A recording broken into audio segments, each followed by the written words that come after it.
All right, so in this video, we are going to learn how to take an idea, a process, and put it into a mermaid chart using ChatGPT. So I'm using ChatGPT 4 because I like it better, but this is also going to work with ChatGPT 3.5. Just know that it might be a little bit more buggy. So here's the first prompt that I used. How do I make a pizza? Build me a code I can use in a mermaid chart. Sure, I'll provide you with a simple pizza recipe and then write it as a process that can be displayed as a flowchart using Mermaid. All right, so it gives us this really simple process, and then it gives us this code that I can copy and paste. Tells me exact instructions on what to do. Note, you should replace square brackets with the respective steps. The arrow represents flow from one step to the next. You can learn more about mermaid syntax from official documentation.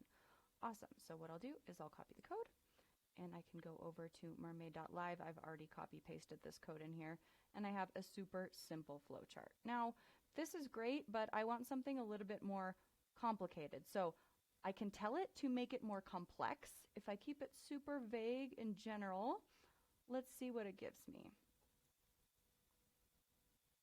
Okay, cool. So it just gives me a more complicated process with more steps.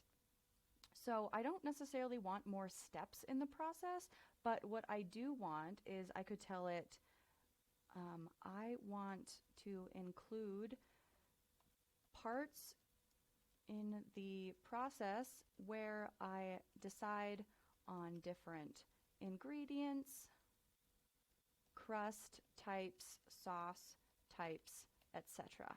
Feel free to expand based on your knowledge as a Michelin star pizza chef. All right, let's see what it comes up with. Certainly, let's build on that. All right, so it has now populated. Okay, so it does give us the disclaimer that including different preparation methods, Mermaid Flowchart doesn't allow interaction or decision making in the graphical representation. We can only show possibilities of decisions in the graph. Excellent. All right, so let's go over here, delete that, and paste it. Oh, lovely. All right, let's zoom in and see what we've got here.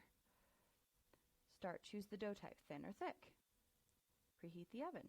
Choose the sauce type, tomato, pesto, or white. Okay, amazing. Cheese type, mozzarella, gorgonzola, parmesan. Add toppings, bake pizza, let it cool, slice and serve, end. Okay, all right, not too bad. So I'm going to tell it that, right? This is a great start. And what that does is it anchors it in, and so it knows what it likes. There is a problem, though.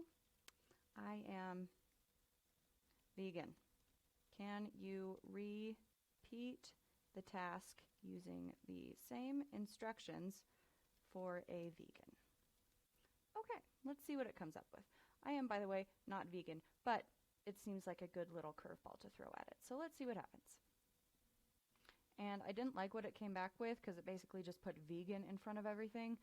So I changed the prompt to say, replace any toppings that are not traditionally vegan with a creative alternative. So let's save and submit, see what happens.